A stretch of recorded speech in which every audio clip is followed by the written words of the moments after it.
The smell hit me first.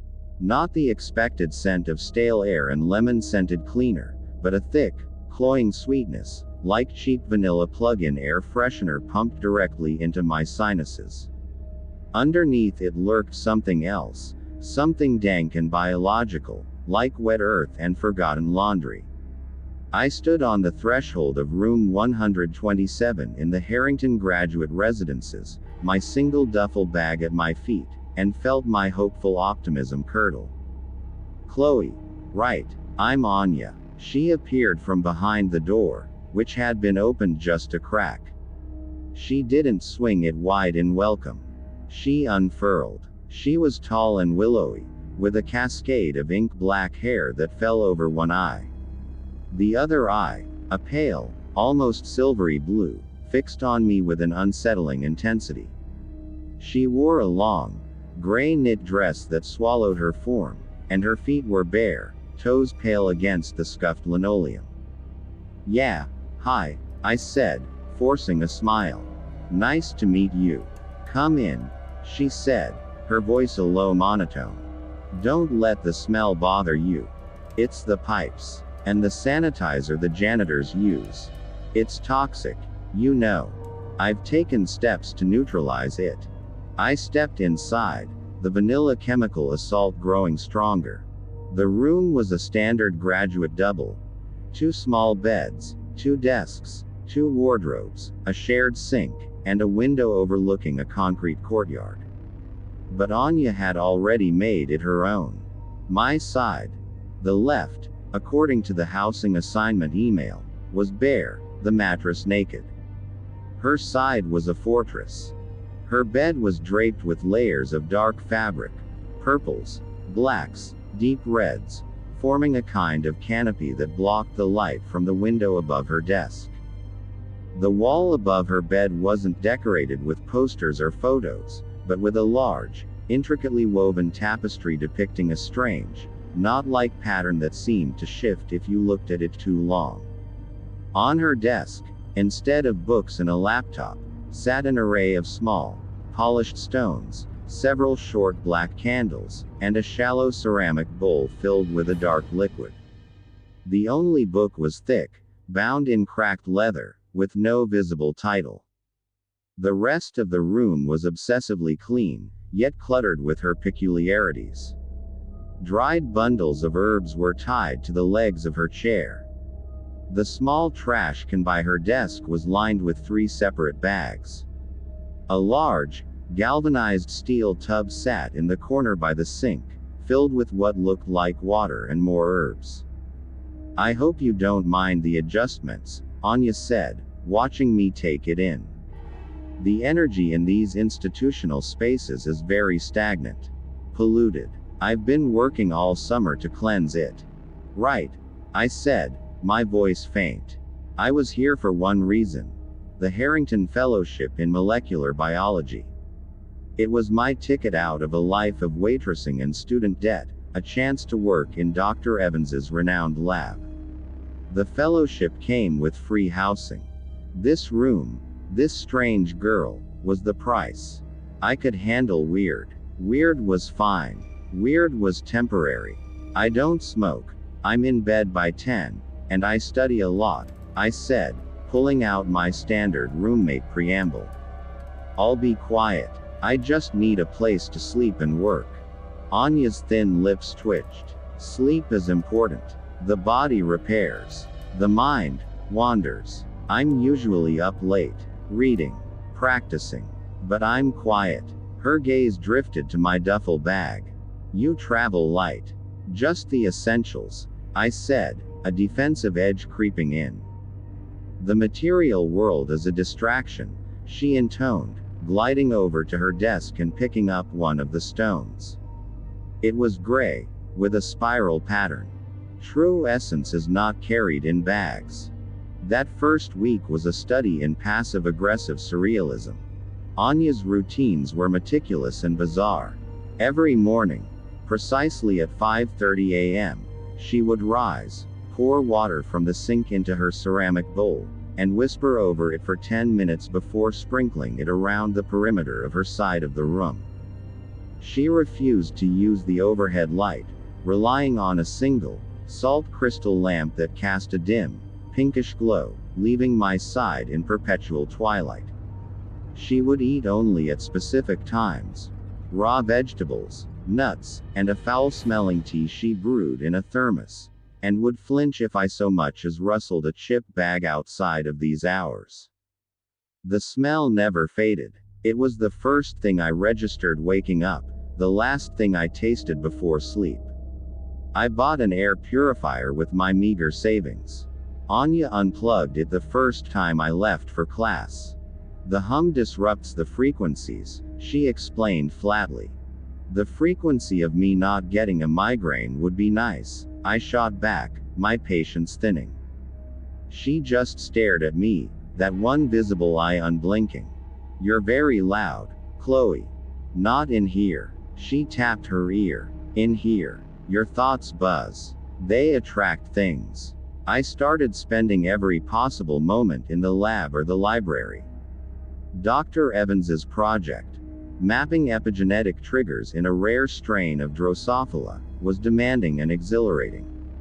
It was my sanctuary. I'd return to room 127 only late at night, slipping into the dark, fragrant room like a thief, often to find Anya sitting cross-legged on her draped bed, staring into the flame of one of her black candles, muttering under her breath. The first truly frightening thing happened on a Thursday. I'd had a breakthrough at the lab, isolating a key protein. Exhausted but elated, I fell into a deep sleep around midnight. I was jerked awake by a sound. Not a loud sound. A soft, wet, scribbling sound. Like a finger tracing through mud. The room was dark, but the streetlight from the courtyard cast a sliver of illumination through the window. Anya was not in her bed. The sound was coming from near the sink. Slowly, heart hammering against my ribs, I turned my head. Anya stood with her back to me, facing the wall above the sink. She was still in her gray dress. In her right hand, she held one of her black candles, the flame guttering. With the index finger of her left hand, she was drawing on the wall. Not on paper. On the painted cinder block. The finger glistened darkly. It wasn't mud. She was drawing the same knotted, labyrinthine pattern from her tapestry. And she was using blood. I must have made a gasp, a stifled choke. The scribbling stopped. The candle flame steadied. Slowly, so slowly, Anya began to turn her head. Not her body. Just her head, over her shoulder, towards me. In the jagged shadows, her profile was a knife slash of pale skin and dark hair. Her visible eye caught the candlelight, reflecting it like an animal's. I slammed my eyes shut, feigning deep, drugged sleep. I held my breath until my lungs burned. The wet sound did not resume. After an eternity, I heard the soft pad of her bare feet returning to her bed, the rustle of her fabric canopy. I didn't sleep again that night.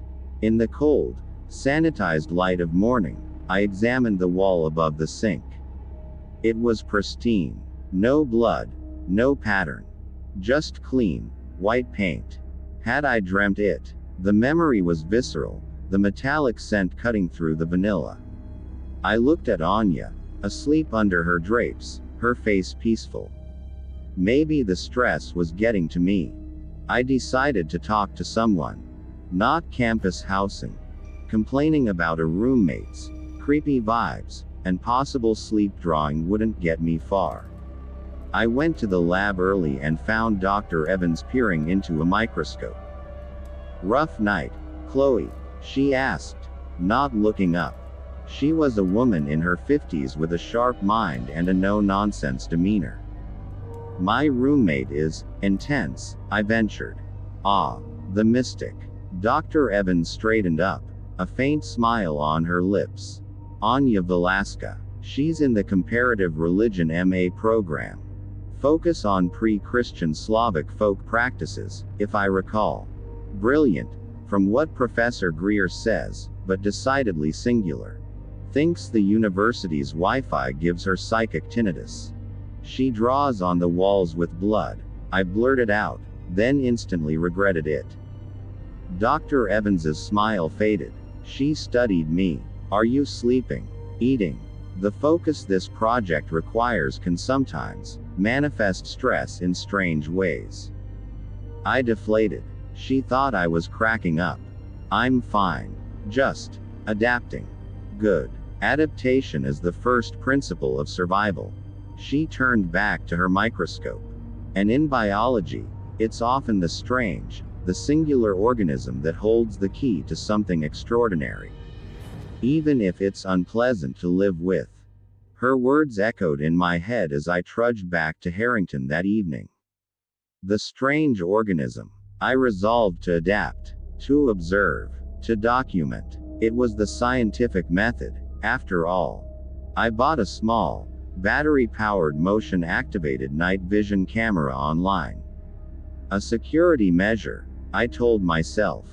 I discreetly mounted it on my bookshelf, pointing towards the common area of the room.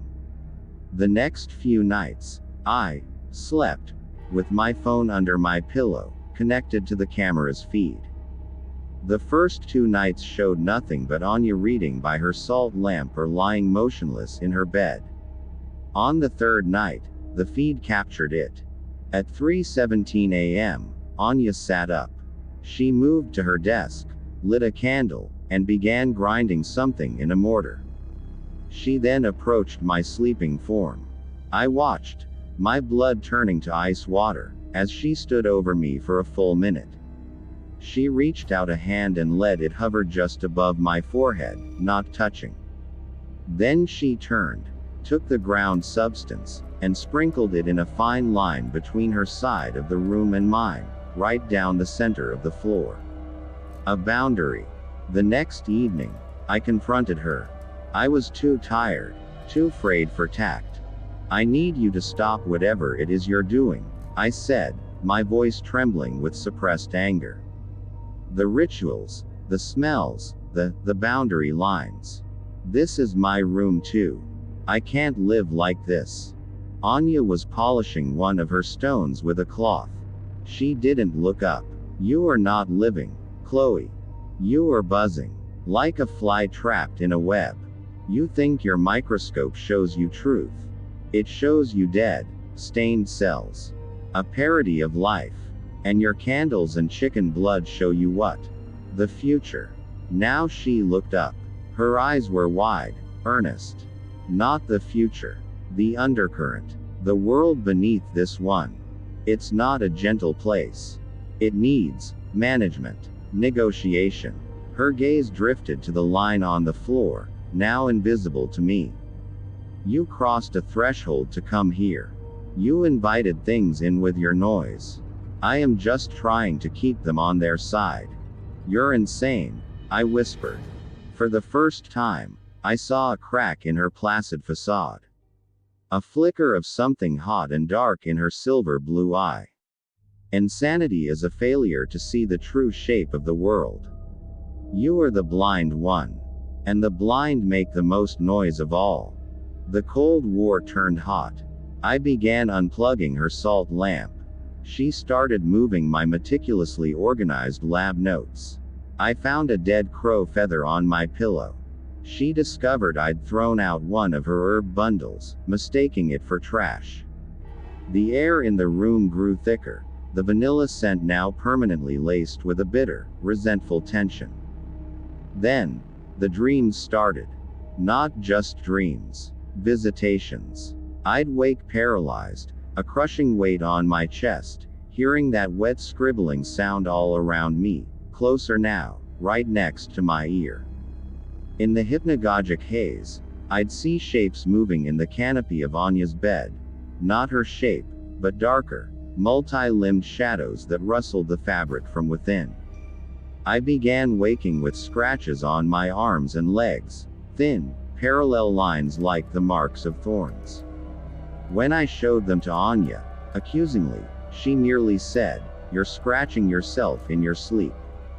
Your spirit is trying to get out." My work suffered. I contaminated a sample. I forgot a crucial step in a week-long protocol. Dr. Evans pulled me aside, her concern now edged with impatience. Chloe, this fellowship is a privilege. You are risking not only your position but the integrity of the entire project. Get it together. See the campus counselor. Do something. I was trapped. The fellowship was my life. Room 127 was my cage. And Anya was my warden. The breaking point came the night before the midterm review of my research. I'd pulled an all-nighter at the lab, refining my presentation. I returned to the room at 4 a.m., shivering with exhaustion and caffeine crash. The door was unlocked. The room was dark and silent. And it was cold. A deep, penetrating cold that the ancient radiator couldn't touch. The sweet vanilla smell was gone, replaced entirely by the wet earth, fungal stench I'd only caught whiffs of before. It was overwhelming, coating my tongue and throat. Anya was in her bed, the curtains drawn. Something felt profoundly wrong. The silence was a physical thing, a pressure in my ears. I moved to turn on my desk lamp. It didn't work. Neither did the overhead light. A power cut. But the digital clock on my microwave was dark too. I fumbled for my phone, turned on the flashlight. The beam swept across the room, illuminating patches of chaos. My notes were scattered, not just moved, but shredded. My clothes were pulled from the wardrobe and piled in a heap. And on my wall, above my bed, drawn in what I prayed was mud or paint but knew in my soul was the knot. The same pattern from her tapestry, from the night with the blood. It was huge, covering half the wall, intricate and horrifyingly precise. In the center of the pattern, something had been smeared, a dark, viscous substance. But worse than all of that was Anya's bed. The fabric canopy was trembling, not with the motion of a person inside, but as if it were filled with a swarm of large, agitated insects. A low, sub-audible hum vibrated in my teeth. And from within the drapes, a single, pale hand was visible, gripping the fabric from the inside. Anya's hand. The knuckles were white. It was trembling violently. A thin, reedy sound escaped the canopy. Not a word. A whimper of pure, unadulterated terror. Every instinct screamed at me to run, to flee the room and never look back. But the sight of that trembling hand, that sound of terror from the girl who had only ever shown me serene disdain or cold anger, rooted me to the spot. This wasn't her doing. Something was in there with her. Anya. My voice was a dry croak. The trembling stopped. The hum ceased. The hand went slack and slipped out of view behind the fabric. Slowly, the drapes parted. Anya was sitting up. Her face was corpse pale, her hair plastered to her scalp with sweat. Her eyes were wide, the pupils huge and black, swallowing the silver blue.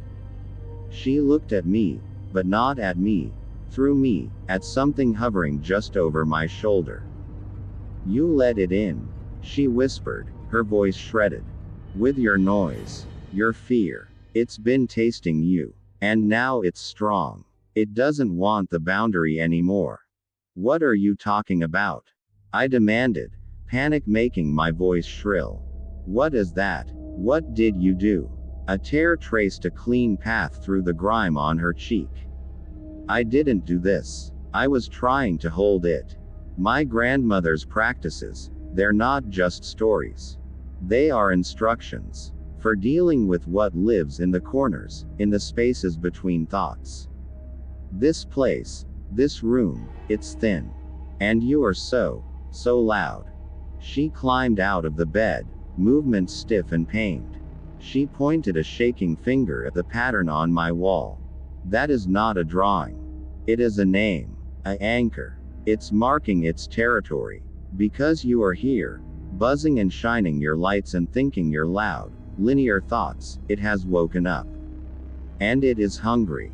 The absurdity of it all warred with the visceral, undeniable horror of the last few weeks. The sounds, the smells, the scratches, the paralyzing dread. I looked at the pattern. In the beam of my phone, the dark substance in its center seemed to glisten. What do we do? The question left my lips before I could stop it. I was asking her, the mystic, the insane roommate. She saw my capitulation. A spark of the old, fierce Anya returned. We finished the negotiation, but it will require a price. From both of us. What price? Silence, she said. True silence. And a memory. She moved to her steel tub in the corner. The water was murky, covered in a film of dust and decomposed herbs. It is drawn to your vitality. Your future. It wants the taste of your potential. We must give it a substitute. Something that tastes like you, but is not you. How? Hair. Blood. A personal token. And a piece of your work. My work. No, absolutely not. It must be something you value. Something that carries your essence, your focus. She hissed, her composure breaking. Your biology. Your truth. It craves that logic. It's a paradox it wants to unravel and consume. Give it a page, a formula, a slide. I thought of my research, my fragile, precious data, my ticket out.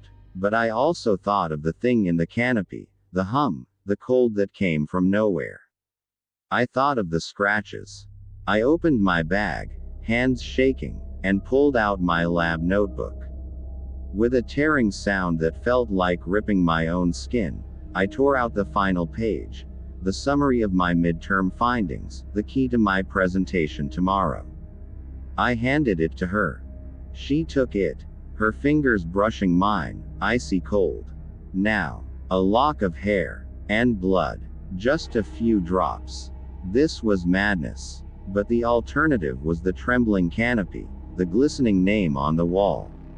I used my dorm key to saw off a piece of my hair. I pricked my finger with a sterilized needle from my lab kit, squeezing 3 drops onto the page with my data. Anya took the offerings and knelt by the tub. She began to chant, her voice dropping into a guttural, Slavic-sounding rhythm. She lit a match and set the page on fire, dropping the burning bundle into the water. It didn't extinguish. It burned with a sickly green flame on the surface of the water, and the hair and blood sizzled. The wet earth smell intensified, then suddenly inverted, becoming cloyingly sweet again, like rotting flowers. The green flame died. The water in the tub was still. Anya slumped, exhausted. It's done. The offering is accepted. For now. What does that mean, for now? It means the boundary is restored. It means it will feed on the echo of your work, the ghost of your effort, instead of the source. You will feel dulled. Your work may suffer. That is the price. She looked at me, her eyes hollow. And you will forget this. Not all of it, but the edges. The certainty. You will write this off as stress, as a shared hallucination born of mutual dislike. That is also part of the price. For both of us. I wanted to argue, to protest, but a profound lethargy was washing over me. The cold was gone. The room just felt tired, and dirty, and sad. I looked at my wall. The pattern was still there, but it looked faded, like an old water stain. I could almost believe it had always been there. The next day, I bombed my midterm review. My presentation was disjointed, my data seemed flimsy even to me, my passion gone. Dr. Evans was disappointed, but not surprised. Burnout, she said. Take the weekend. Rest. I slept for 16 hours. When I woke, Anya was packing. She had withdrawn from the university, she said. Family reasons. She was returning to Estonia. We didn't speak. We avoided each other's eyes. As she hauled her suitcase towards the door, she paused. The pattern, she said quietly, without turning around. Paint over it. 2 coats. And after you leave, never look for this room again. Then she was gone. I painted the wall that afternoon. The pattern bled through the first coat, a faint, grayish shadow. The second coat covered it. I unplugged her salt lamp and threw out the tub of foul water. I opened the window, letting in the cold autumn air, scouring out the last traces of vanilla and earth. My new roommate moved in a week later, a cheerful engineering student named Jess who loved pop music and microwave popcorn. The room felt normal, smelled normal. My work recovered, slowly. The scratches healed. The paralysis and the nightmares ceased. I graduated, got my degree, moved on to a postdoc elsewhere. I told the story of Anya, sometimes, as a funny, roommate from hell, anecdote at parties. The weird goth girl who thought she was a witch. Ha ha. But sometimes, in the dead of night, when the house is silent and my own mind is quiet, I'll catch a whiff of something. Overripe fruit, damp soil, a chemical sweetness. And a feeling of profound, inexplicable dread will clamp around my heart. I'll find myself staring at a blank wall, my eyes tracing the faintest suggestion of a crack or a water stain, my mind, against my will, beginning to fill in the lines of a knot I tell myself I can't possibly remember. And in those moments, I know with a certainty that chills my soul, Anya wasn't the horror in room 127. She was the warden, and I was the one who, with my noisy, bright, logical life, rattled the cage. I paid the price with a piece of my future and a shard of my memory. But I can't shake the feeling that the offering was only a stay of execution. That something learned my taste in that thin, cold room. And that debts to things that live in the corners, in the spaces between thoughts, are never truly settled. They are only waiting, silently, for the noise to start again. Thank you so much for watching this video.